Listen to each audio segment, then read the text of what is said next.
السلام عليكم ورحمة الله وبركاته.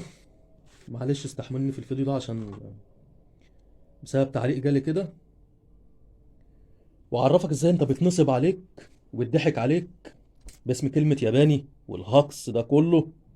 معلش سامحوني بس استحملني في الفيديو ده شوية عشان واحد متنرفز شوية. معلش. واحد من كام يوم منزل لي في تعليق كده على فيديو من فيديوهات، ياباني ولا صيني؟ بيتريق على الصيني البيه. تمام. البوصة دي اتعرضت 50 مرة، مختومة ياباني وهي صيني بس درجه اولى اتحاد اوروبا، حاجه محترمه. مختومه ياباني، مختومه من هنا كده، ميدن جابان بالازرق، ختم بالعرض كده، مكتوبه بالانجليزي باللون الازرق.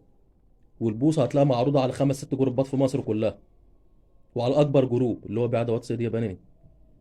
تمام. نفس البوصه. البوصه اهي، بص اتفرج عليها كده، هي ده في اللون، هي مختومه ياباني. كانت بتتباع بتتعرض ب 1200 ومعديه ال 1200 1300. ماشي. اللي انا جايب لك البوصه هي. انا ما بحبش اكتب ياباني والهاكس ده كله. انا بقول لك صيني، بقول لك صيني بس حاجه محترمه. وهختبر لك البوصه دي. انا هختبر لك البوصه دي وهوريك تقدر تعمل ايه البوصه دي. حاجه محترمه جدا. شغل كتير بيجي بيتضرب وبرضاش اضربه. ما بحبش اكتب كلمه ياباني وكوري. صيني بقول لك صيني بس حاجه محترمه. ما بجيبش اي صيني. مش اي صيني بجيبه، ما بجيبش الشعب. بجيب لك حاجه نظيفه ومحترمه. والبوصه تستاهل 1000 ونص و2000 جنيه كمان. هو عارض سعرها، هو سعرها يستاهل. بس غلطته ان هو كاتب عليها ياباني. الله اعلم هو اللي كاتب عليها ولا حد لبسها له وقال له ان هي ياباني وعايز يغورها من سكته. بس هي البوصه تستاهل. هو كتب عليها ياباني عشان هي تستاهل ان هي تبقى ياباني. بس هي صيني، اتحاد اوروبا، حاجه محترمه. البوصه دي شيمانو فينجينيوس براند، حاجه محترمه. قدامك كام البيانات بتاعتها؟ 24، من 20 ل 60 جرام. شيمانو فينجينيوس. لو عملت سيرش عليها، خد بس سكرين كده، هيظهر لك كل بياناتها. الله اعلم هي صيني ولا ايطالي كمان. بس انا مضايقني ان هي اتكتب عليها ياباني. البوصه دي علشان اللي منزلها وكاتب عليها ياباني، هنزلها مزاد وعايز اجيب عليها تعليقات كتير. هيبقى مزاد بدايته 150 جنيه، وزياده كل 10 جنيه. يبقى مزاد مفتوح عشان يجيب اعلى نسبه مشاهده، عشان يوصل للناس كلها.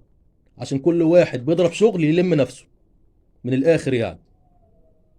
معلش سامحوني على الاسلوب دوت، انا اول مره اتكلم بيه، بس انا ما بحبش حد يتريق على الشغل الصيني. الصيني درجات، في شعبي وفي نضيف. انا بغير على شغلتي، فمعلش سامحوني. استغفر الله العظيم. نبدأ في البوصة. اوريك التفاصيل بتاعتها كاملة. اللبلوب اهو، لبلوب مفرغ، ده براند. لبلوب مفرغ عليه جراية. امشي معايا واحدة واحدة كده.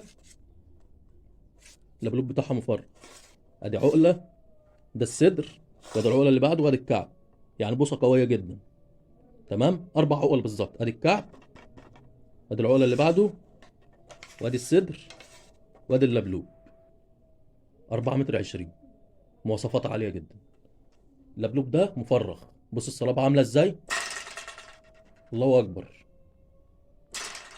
الله اكبر. بسم الله ما شاء الله، الله اكبر. هي تستاهل 2000 جنيه كمان. بس انا هدخلها مزاد، اديته 150 جنيه، ورزق صاحب نصيبها. عندي منها تاني، بس كنت قافل عليها مش عايز اطلعها لحد ما يبطل اللي هو بيعمله. عشان مش البوصه دي بس اللي مختومه بالختم ده من عنده، ده في شغل تاني مختوم عنده بنفس الختم بس مغير اللون. فاتمنى ان هو يتقي ربنا شويه. السلام عليكم ورحمه الله وبركاته. البوصه اهي. ها. اللبلوب بتاعها مفرغ. بص على الاختبار بتاعها. اهي البوصه اهي. ماشي اهي. واخد بالك. الازازه دي اللي هي اللتر اهو. الله اكبر. اهو سمع الصوت اهو. سمع تاني اهو. معلش يا جماعه محدش يزعل من الاسلوب دوت، علشان الواحد متنرفز شويه، بس معلش ما تزعلوش مني.